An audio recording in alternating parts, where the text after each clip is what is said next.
तो गाइस, जैसा कि पिछले पार्ट में हमने अभी तक देखा कि हमारे फेवरेट जिराया सेंसे की मौत हो जाती है और सास्के का सपना पूरा होने जा रहा है। एंशिएंट उचिहा हाइडआउट के अंदर इताची सास्के का इंतजार कर रहा होता है एक कुर्सी पर बैठकर, और तभी सास्के उसके सामने आ ही जाता है। इताची बोलता है, सास्के, मैंने तुमसे क्या कहा था, तुम्हारे पास मेरी तरह मंगेक्यू शारिंगन नहीं है। जब तुम्हारे पास मंगेक्यू शारिंगन आ जाएगी तब मुझसे बदला लेने आना। कहा था ना मैंने तुम्हें, इस मामूली शारिंगन से कितनी देर टिक पाओगे? मैं कितना टिक पाता हूँ इताची? फिलहाल मुझे तुम्हारी मौत दिखाई दे रही है। मेरी मौत? हाँ ठीक है फिर। और तभी इताची उठकर सास्के के ठीक पीछे आ जाता है और सास्के भी कम नहीं है। सास्के उसके हमले को डॉज करता है और इन दोनों में बहुत खतरनाक लड़ाई होनी शुरू हो जाती है। पर तभी इताची सास्के का कॉलर पकड़कर उसे जोर से जमीन पर पटक देता है, लेकिन सास्के अपना चिडोरी स्ट्रीम एक्टिव कर लेता है और अपनी बॉडी में से बहुत ज्यादा चाकरा बाहर निकालता है। इताची से बचने के लिए ऊपर दीवार की तरफ कूद जाता है, लेकिन वहाँ पर पहले से ही सास्के का एक क्लोन मौजूद होता है और सास्के का ये क्लोन इताची के सीने के अंदर तलवार घुसा देता है और इताची नीचे गिर जाता है और बहुत ज्यादा जख्मी हो जाता है। और इताची बोलता है, सास्के तुम बहुत ताकतवर बन चुके हो। इताची,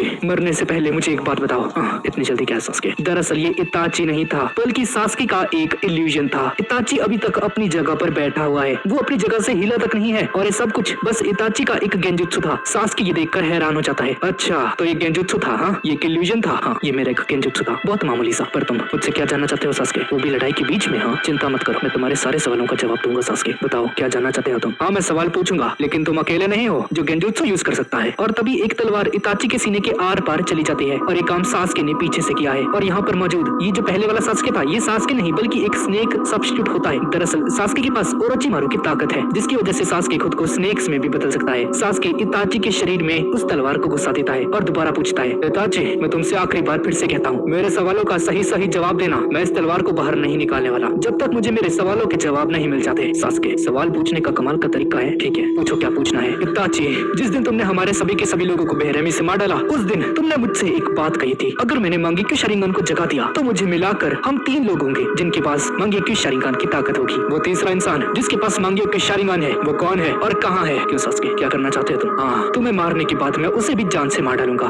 तुम मार दोगे उसे? तुमने हमारे पूरे कबीले को खत्म कर दिया और तुमने कहा था कोई और भी जिंदा है, वो जो कोई भी होगा तुमसे जरूर मिल चुका होगा। तो सास्के तुमने उसका पता लगा ही लिया? हाँ तो बताओ मुझे कौन है वो, बताओ इताची। सास्के, वो मादारा है, मादारा उचिहा।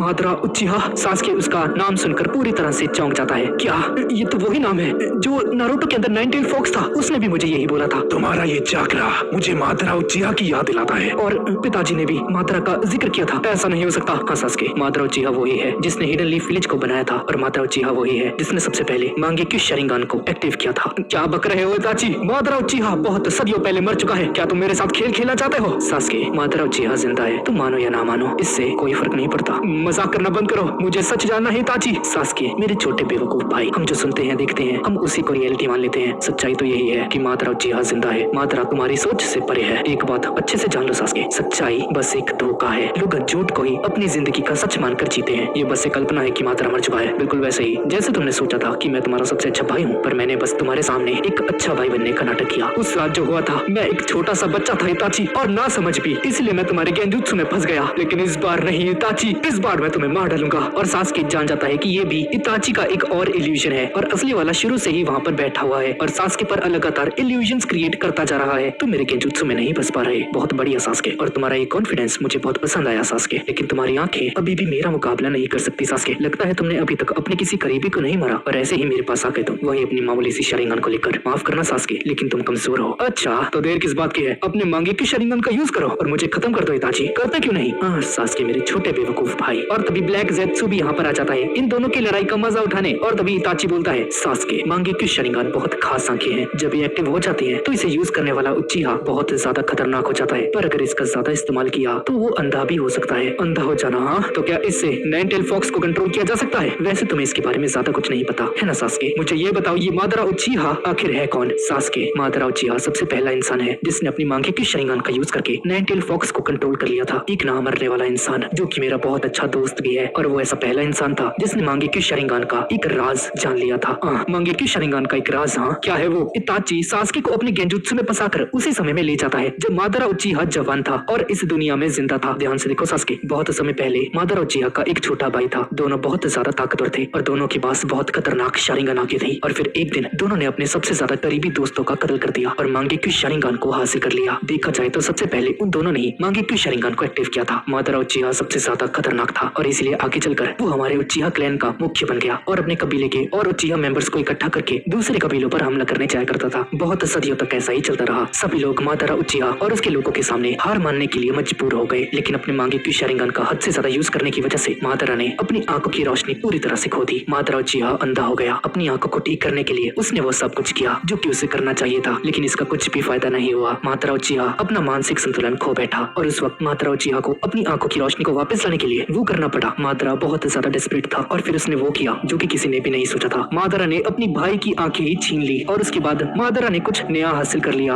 एक नई रोशनी, एक नया इटर्नल मांगेक्यू शारिंगान, एक कभी ना खत्म होने वाली रोशनी। अगर एक उचिहा अपने मांगेक्यू शारिंगान को ज्यादा यूज करने की वजह से खो देता है और अगर दोबारा से किसी दूसरे उचिहा का मांगेक्यू शारिंगान ले लेता है तो वो इटर्नल मांगेक्यू शारिंगान की पावर को हासिल कर लेता है और इन नई आंखों से मादारा बहुत ज्यादा ताकतवर बन जाता है। मादारा उचिहा पूरी दुनिया के ऊपर कब्जा करने के लिए निकल जाता है और एक दिन लड़ाई करते वक्त उसका सामना एक बहुत ताकतवर कबीले से हो गया और उस कबीले का नाम था सेंजियो क्लैन। और मादारा उचिहा ने वहाँ के मुखिया जिसका नाम था हाशिरामा सेंजियो, उसके साथ उसने हाथ मिला लिया और दोनों क्लैन्स आपस में मिल जाते हैं, उचिहा क्लैन और सेंजियो क्लैन। और लैंड ऑफ फायर की धरती पर हाशिरामा और मादारा उचिहा ने हिडन लीफ विलेज का निर्माण किया और इस विलेज का लीडर बनने के लिए इन दोनों में एक बहुत घमासान युद्ध हुआ और लोग ऐसा मानते हैं कि उस लड़ाई में हाशिरामा ने मादारा को हरा दिया और उसे मारने के बाद हाशिरामा सेंजियो हिडन लीफ विलेज का सबसे पहला होकागे बन गया। पर सच तो ये था कि मादारा हार गया था, लेकिन वो मरा नहीं था। मादारा उचिहा अभी भी जिंदा है और उसने एक नई संस्था बनाई जिसका नाम है अकात्सुकी। 16 साल पहले मादारा उचिहा ने नाइनटेल के जरिए हिडन लीफ विलेज पर हमला करवाया था, पर उस वक्त फोर्थ होकागे ने उसे रोक दिया। मादारा उचिहा एक हारा हुआ इंसान है और इताची गुस्से से बोलता है, और सास्के, और मैं मादारा को पीछे छोड़ दूंगा क्योंकि मेरे पास भी वही है जो कि मादारा के पास था। सास्के, तुम हो मेरी नई रोशनी, तुम्हारे पास मेरी आंखें हैं। सच कहूं तो हमारा कबीला बस अपने दोस्तों की जान लेता है, मांगेक्यू शारिंगान को हासिल करता है। हमारे कबीले में बस गद्दारी होती है, अपने भाइयों को मारते हैं। जिस दिन तुम पैदा हुए थे तुम अपने आप ही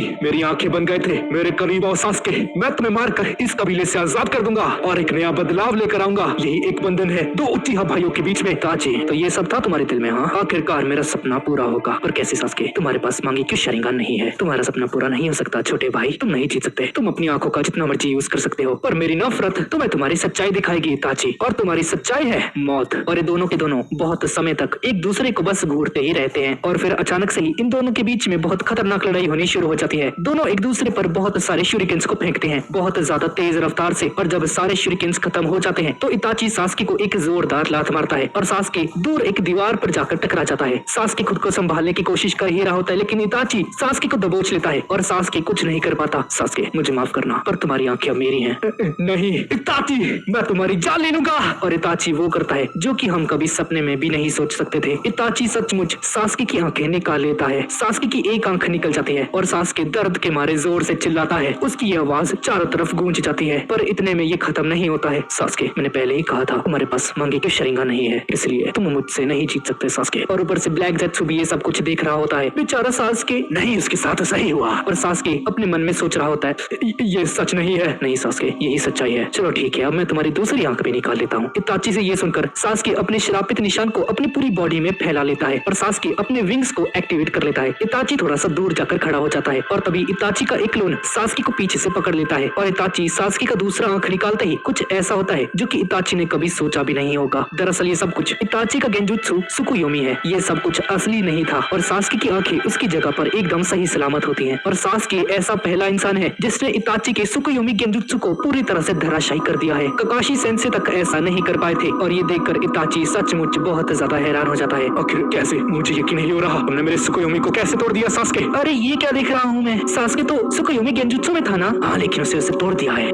पर ऐसा कैसे हो सकता है? उसके पास तो बस एक मामूली सी शारिंगान है ना। आखिर एक मांगे की शारिंगान नॉर्मल शारिंगान से कैसे हार सकती है? तुम भूल रहे हो, हथियार हमेशा उसके चलाने वाले पर निर्भर करता है और सास्की बहुत ज्यादा ताकतवर हो चुका है। क्या हुआ ताची? लगता है तुम्हारे तोते उड़ गए। डर लग रहा है, यकीन करना मुश्किल हो रहा है। मैंने कहा था ना तुम्हें ताची, तुम जितना मर्जी अपनी आंखों का यूज कर सकते हो, लेकिन मेरी नफरत तुम्हें आज हरा कर रहेगी और तुम्हें तुम्हारी सच्चाई दिखाएगी। अच्छा तो ऐसी बात है सास्के, तो ठीक है। तो अब तुमने जो भी केजुत्सु में देखा था वो सब कुछ अब सच होगा। दोनों आमने सामने खड़े होते हैं और सबसे पहले सास्के एक शूरिकेन को फेंकता है। इताची उसे डॉज कर लेता है, पर इताची देखता है कि वो एक नहीं बल्कि दो शूरिकेन्स होते हैं। एक शूरिकेन के नीचे एक और शूरिकेन, और इस टेक्निक को कहा जाता है शैडो शूरिकेन जुत्सु। इताची छलांग मारता है और बहुत मुश्किल से इन दोनों के दोनों शूरिकेन्स को डॉज कर पाता है, पर सास्के ने इन दोनों शूरिकेन्स के अंदर स्ट्रिंग्स लगा रखी हैं और जब इसे खींचता है और जब सास्के उस शूरिकेन को खींचता है तो ये दोनों शूरिकेन्स अलग अलग हो जाते हैं और एक शूरिकेन इताची के पेट के अंदर जाकर घुस जाता है और बहुत ज्यादा खून निकलता है और सास्के अपनी पूरी ताकत लगाकर एक फायर बॉल छोड़ देता है। एक बहुत बड़ा धमाका हो जाता है, लेकिन इताची उसके इस हमले से भी बच जाता है और दूर हटने के बाद हम लोग देखते हैं कि सास्के ने अपने श्रापित निशान को पूरी बॉडी के अंदर फैला दिया है और ये दोनों एक साथ हैंड साइंस बनाकर एक ही वक्त पर फायर बॉल जुत्सु छोड़ते हैं। और व्हाइट जेत्सु देखता है कि इताची का फायर बॉल सास्के के फायर बॉल से कमजोर है और सास्के उसकी फायर बॉल को पीछे धकेलने लग जाता है। पर तभी इताची सास्के की इस आग को रोकने के लिए आमातेरासु का यूज करता है। इताची की लेफ्ट आईज से एक बहुत खतरनाक ब्लैक आग निकलती है, एक ऐसी आग जिसे कोई भी नहीं बुझा सकता। ये आग जिस पर भी गिरती है उसे पूरी तरह से जलाने के बाद ही रुकती है और ये इताची की काली आग सास्के की आग को पूरी तरह से मिटा देती है। व्हाइट जेत्सु बोलता है, अरे इसी का तो इंतजार था आमातेरासु। सास्के इससे बचने के लिए इस आग से दूर भाग जाता है और हम देखते हैं कि इताची की आंखों से खून निकल रहा होता है। इताची का निशाना चूक जाता है, इसी वजह से उसका आमातेरासु आसपास के जंगलों पर फैल जाता है। पर आखिरकार इताची सास्के को अपनी आग की चपेट में ले ही लेता है और जलने की वजह से सास्के दर्द से तड़पने लग जाता है। पर जैसा कि हम लोग जानते हैं सास्के के पास ओरोचिमारू की ताकत है और उस काली आग से बचने के लिए सास्के अपने लाइटनिंग ब्लेड का यूज करके एक बहुत बड़ा छेद करता है और ओरोचिमारू की तरह अपने पुराने शरीर को छोड़कर एक दूसरी बॉडी के अंदर चला जाता है। इताची और जेत्सु को लगता है कि सास्के मर चुका है, पर सास्के अपने श्रापित निशान का यूज करके खुद को बदल लेता है और फायरबॉल जुत्सु से लगातार इताची पर हमले करता है। पर आमातेरासु यूज करने की वजह से इताची की हालत बहुत ज्यादा खराब हो चुकी है और इताची बहुत मुश्किल से ही सास्के की फायरबॉल से बच पाता है। सास्के के लगातार फायरबॉल छोड़ने की वजह से ये पूरी जगह तबाह होने लग जाती है और काले बादल आसमान को ढक लेते हैं। दोनों बहुत ज्यादा थक जाते हैं और इनका चक्रा लगभग खत्म होने वाला होता है। इताची बोलता है, सास्के तुम्हें देखने से लगता है तुम्हारे पास बहुत कम चक्रा बचा है, तो अब इस ड्रामे को बंद करो। अभी तो असली खेल शुरू हुआ है इताची। वैसे तुम्हारी हालत भी कुछ ज्यादा अच्छी नहीं लग रही, पर मेरे हुक्म का एक काफी भी बचा हुआ है, मेरा आखिरी और सबसे ताकतवर जुत्सु जिससे तुम मर जाओगे इताची। इन बादलों को देखो इताची, तुम्हारी मौत बसी है इनमें और अब तुम मेरे जुत्सु को देखोगे। तुम्हारा खेल अब खत्म होता है इताची। व्हाइट जेत्सु और ब्लैक जेत्सु बहुत ज्यादा हैरान हो जाते हैं कि सास्के अब क्या करने वाला है और तभी आसमान में जबरदस्त बिजली चमकती है। दरअसल सास्के अभी जब पहले फायर बॉल्स छोड़ रहा था तो उसका असली निशाना इताची नहीं बल्कि आसमान था और गर्मी की वजह से सास्के ने हवा का यूज करके बिजली बना ली ताकि वो अपना अगला और बहुत ज्यादा खतरनाक जुत्सु यूज कर सके। सास्के सबसे पहले अपने हाथों में चिडोरी को लेकर आता है और एक ऊंची दीवार के ऊपर जाकर खड़ा हो जाता है। इताची इसे ध्यान से देखो, मेरे इस जुत्सु का नाम है किरिन जुत्सु और ये जुत्सु तुम्हारी मौत है। सास्के अपने चिडोरी हाथ को आसमान की तरफ ऊपर करता है और एक बहुत बड़ा लाइटनिंग ड्रैगन आ जाता है। बहुत ज्यादा खतरनाक दिख रहा होता है जो कि इताची ये देखकर हैरान हो जाता है और एक जबरदस्त धमाका हो जाता है। जेत्सु और सास्के देखते हैं कि इताची पूरी तरह से जख्मी हो चुका है और सास्के का चक्र भी खत्म हो जाता है। अरे इताची मर गया? हाँ लगता तो ऐसा ही है। आखिरकार ये खत्म हुआ और तभी इताची लेटा हुआ बोलता है, सास्के क्या यही था तुम्हारा खतरनाक हमला? माफ करना लेकिन ये मेरी मौत नहीं हो सकती। सास्के ये देखकर हैरान हो जाता है कि इताची अभी तक जिंदा है। क्या? नहीं ये नहीं हो सकता। अरे ये तो जिंदा है। सास्के तुमने अपने हुक्म का इक्का चला दिया है ना, तो अब मैं तुम्हें अपने हुक्म का इक्का दिखाता हूँ। इताची उच्चिहा तुम अभी तक मरे कैसे नहीं? और तभी सास्के का श्रापित निशान उसके तीसरे स्टेज पर चला जाता है और तभी हम देखते हैं कि इताची के अंदर से एक जबरदस्त ऑरा निकलता है और ये ऑरा ट्रांसफॉर्म होकर किसी खतरनाक सोल्जर जैसा बन जाता है। सास्के ये देखकर हैरान हो जाता है। अपनी लाइफ में पहली बार सास्के ने कुछ ऐसा देखा था। ये क्या है? ये है क्या? सास्के इसे ध्यान से देखो, ये है मेरा हुक्म का इक्का सुसानो। क्या? सुसानो यही है मांगेक्यू शारिंगान यूजर की असली ताकत, एक उच्चिहा की असली ताकत। क्या हुआ सास्के, क्या तुमने इसे पहली बार देखा है? तुम्हारे पास कोई बच्ची कुछ ताकत है? कोई और हुक्म का इक्का है तो उसे अभी यूज कर लो क्योंकि ये लड़ाई अब खत्म होने जा रही है। और तभी सास्के के अंदर से एक आवाज आती है और ये आवाज ओरोचिमारू की होती है। सास्के चिंता मत करो, मैं तुम्हें ताकत दे सकता हूँ। और सास्के की बॉडी से एक विशालकाय 8 सिर वाला स्नेक बाहर आता है। अरे अब ये क्या है? क्या तुम्हें हर चीज बतानी पड़ेगी? अरे बताओ ना यार, क्या है ये? सास्के ने भी अपनी ताकत का यूज किया है और अब ताकत ना होने की वजह से ओरोचिमारू इसके अंदर जो कैद था वो सांप के जरिए बाहर आ चुका है और अब इताची और सास्के के बीच में बहुत खतरनाक लड़ाई होनी शुरू हो जाती है। इताची अपनी सुसानो तलवार का यूज करके ओरोचिमारू के उस सांप को काट डालता है और उस सांप के सिर से बाहर निकलता है ओरोचिमारू। ओरोचिमारू आखिर तुम बाहर आ ही गए। अरे ये देखो, ये तो वही नागिन है। सच में कितना गंदा लग रहा है ये। काफी दिनों बाद मिले इताची। मुझे इसी दिन का इंतजार था। सास्के ने अपना सारा चक्रा यूज कर लिया है और अब मेरा सपना पूरा होने जा रहा है। मैं तुम्हारे भाई के शरीर पर कब्जा करूंगा। और तभी अचानक से इताची अपनी सुसानो की तलवार को ओरोचिमारू के अंदर तलवार घुसा देता है और उसे पूरी तरह से इसमें कैद कर देता है। दरअसल ये तलवार दुश्मन को कैद करने वाली तलवार है और इसका नाम है तोत्स का ब्लेड। ओरोचिमारू को उसके अंदर कैद करने के बाद सास्के पूरी तरह से उससे आजाद हो जाता है और ये करने के बाद इताची सास्के के शारिंगन को लेने के लिए उसकी तरफ आगे बढ़ता है। अपने सुसानो के साथ सास्के इताची को रोकने की कोशिश करता है, पर सुसानो के इस ऑरा को पेनिट्रेट करना लगभग नेक्स्ट टू इम्पॉसिबल है। सास्के पूरी तरह से लाचार हो जाता है और तभी इताची सास्के की बहुत ज्यादा पास आ जाता है और उसकी आंखें लेने ही वाला होता है। पर तभी पुराने दिनों की तरह इताची सास्के के माथे के ऊपर टैप करता है, जैसे कि बचपन में किया करता था। और इताची बोलता है, मुझे माफ करना सास्के, बस इतना ही था। इताची का सुसानो गायब हो जाता है और इताची मुस्कुराते हुए सास्के के चेहरे के ऊपर अपने हाथों से लगा हुआ खून लगाकर बेजान होकर नीचे जमीन पर गिर जाता है और इताची की मौत हो जाती है। सास्के हाँफ रहा होता है और उसे कुछ भी समझ में नहीं आता कि आखिर अभी हुआ क्या। पूरे जंगल में वो काली आग फैल जाती है, काले बादल आसमान में आ जाते हैं और यहाँ पर बारिश होना शुरू हो जाती है। और तभी यहाँ पर एक जो व्हाइट स्नेक होता है वो पूरी तरह से जल जाता है अमातेरासु की आग की वजह से, जिसका मतलब है कि ओरोचिमारू का खात्मा हो चुका है। पर ऐसा नहीं होने वाला। ये ओरोचिमारू साला इस सीरीज के एंड तक जिंदा रहने वाला है, जैसा कि आप लोगों ने कमेंट्स में मुझे बताया था। इताची आखिरी बार सास्के को देखता है और बोलता है, मेरा वक्त आ गया छोटे भाई। और इताची की डेथ हो जाती है और सास्के इताची को देखकर बोलता है, आखिरकार इताची मर चुका है, पर इसने मेरे सर पर टच क्यों किया? ये तो मेरी आंखें लेने आया था ना। और ये सोचकर सास्के भी जमीन पर गिर जाता है और इताची के साथ लेट जाता है। जेत्सु ये देखकर हैरान हो जाता है कि आखिर अभी हुआ क्या। इताची के मरने के बाद जोरदार बारिश होनी शुरू हो जाती है और सास्के भी बेहोश हो जाता है। और इस तरफ टोबी टीम काकाशी को जंगल में रोक कर रखा है। ये सब पूरी कोशिश करते हैं टोबी को हराने की। कीबा अपने डॉग के साथ उस पर हमला करता है, शिनो अपने कीड़ों के साथ और कैप्टन यामाटो भी वुड स्टाइल जुत्सु का यूज करके टोबी को दबोचने की कोशिश करते हैं। पर सारे हमले टोबी की बॉडी के आर पार चले जाते हैं। सब लोग पूरी तरह से परेशान हो जाते हैं और तभी टोबी एक पेड़ की डाली के ऊपर खड़ा हो जाता है उल्टे तरीके से। अरे पाजी कितना मजा आ रहा है दोस्तों, अब हमला करने की बारी मेरी है। काकाशी सेंसे सभी को सावधान करते हैं, सभी लोग सावधान हो जाओ, ये अब हमला करने वाला है। और टोबी बोलता है, निंजा आर्ट जीन कपाक डम डम। नारुतो बहुत ज्यादा गुस्से में आ जाता है, ये हमारे साथ सिर्फ खेल रहा है। कैप्टन यामाटो भी बहुत ज्यादा परेशान हो जाते हैं क्योंकि कोई भी हमला काम नहीं कर रहा और इनके सारे टैक्स से बहुत आसानी से बचता जा रहा है। कीबा और नारुतो भी परेशान हो जाते हैं और कीबा नारुतो से कहता है, नारुतो हमारा हमला तो एकदम सही था ना, तो ये बच कैसे गया? और नारुतो भी बोलता है, मुझे अच्छे से याद है कीबा, मेरा निशाना एकदम परफेक्ट था पर मैं उसके आर पार चला गया। और तभी सब लोग देखते हैं कि जेत्सु टोबी के पास आ जाता है और टोबी जेत्सु से पूछता है, अरे पौधे तुम आ गए यहाँ पर, तो बताओ क्या खबर है? सास्के ने वो कर दिखाया है, इताची उचिहा अब नहीं रहा। अरे पाजी ये कैसे हो गया? मुझे यकीन नहीं होता, मजाक कर रहा हूँ। मुझे ऐसा लगा ही था, मैं तुम लोगों को किसी और दिन खत्म करूंगा। और टोबी की शारिंगान आंखों को देखकर काकाशी सेंसे हैरान रह जाते हैं। क्या वो एक शारिंगान है? आखिर आदमी है कौन है और इसके पास एक शारिंगान कैसे है? तब तक के लिए जी लो अपनी जिंदगी। इताची की मौत की खबर को सुनकर सभी लोग हैरान रह जाते हैं और तभी नारुतो चिल्लाकर जेत्सु को बोलता है, ओए पौधे सास्के कहाँ पर है? जेत्सु बोलता है, क्या बोला इसने मुझे? पौधा ये तो बस चंद दिनों का मेहमान है, छोड़ो इसे। काकाशी सेंसे बहुत ज्यादा हैरान हो जाते हैं कि इसके पास एक शारिंगान क्या कर रही है और इसके बाद ये दोनों यहाँ से गायब हो जाते हैं। और उनके जाते ही काकाशी सेंसे सबसे ऊंचे पेड़ के ऊपर जाकर अपने चारों तरफ देखने लग जाते हैं और उन्हें कुछ गड़बड़ लगती है और नीचे उतरकर इन सभी को अपने साथ चलने के लिए बोलते हैं, सभी लोग मेरे साथ चलो, सुबह होने से पहले हमें सास्के के पास पहुंचना होगा, जल्दी करो, सभी लोग मेरे पीछे आओ। काकाशी सेंसे के बोलते ही सभी लोग उसी तरफ निकल पड़ते हैं जहाँ पर सास्के और इताची की फाइट हुई थी। और यहाँ पर पहले से ही टोबी यानी कि मादरा उचिहा पहुंच चुका है और जेत्सु भी।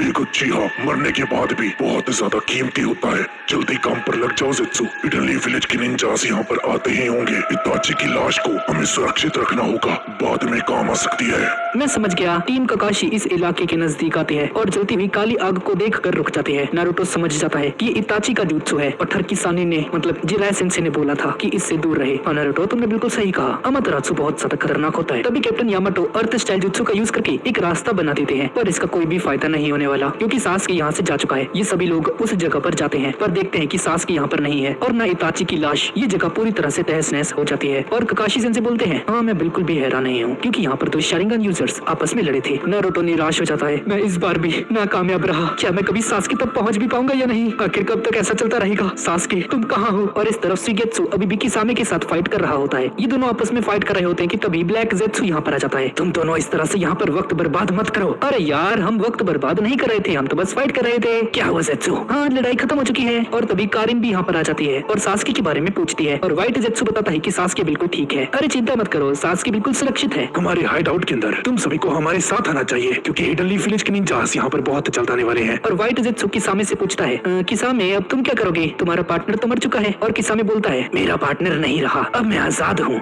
ठीक है समझ गया। और यहाँ पर अकात्सुकी के हाइड आउट के अंदर सास्के को होश आ जाता है और तभी तू भी यहाँ पर आ जाता है। मुबारक हो सास्के, तुम जीत गए। तुम्हारी हालत अभी अच्छी नहीं है तो हिलने की कोशिश मत करना। मुझे पहचाना, हम पहले भी मिल चुके हैं। और सास्के अपने मन में सोचता है ये तो वही है, मैं इससे पहले मिल चुका हूँ। हाँ सास्के, पहले हम दुश्मन थे पर अब नहीं। मैं तुम्हें कुछ बताना चाहता हूँ, एक सच। क्या तुम सुनना चाहते हो? ये तुम्हारे भाई के बारे में है। क्या तुम अपने भाई का सच जानते हो? चलो ठीक है, मैं तुम्हें बताता हूँ। तो सास्के, मैं भी तुम्हारी तरह एक उच्चीहा हूँ। सास्के उसका शारिंगान दिखता और जैसे ही सास्के उसकी शारिंगान को दिखता है तभी सास्के की दाईं आंख में से इताची की आंखों की तरह मंगी की शारिंगान एक्टिव हो जाती है और अमातेरासु आग निकलती है। ये देखकर मदारा चौंक जाता है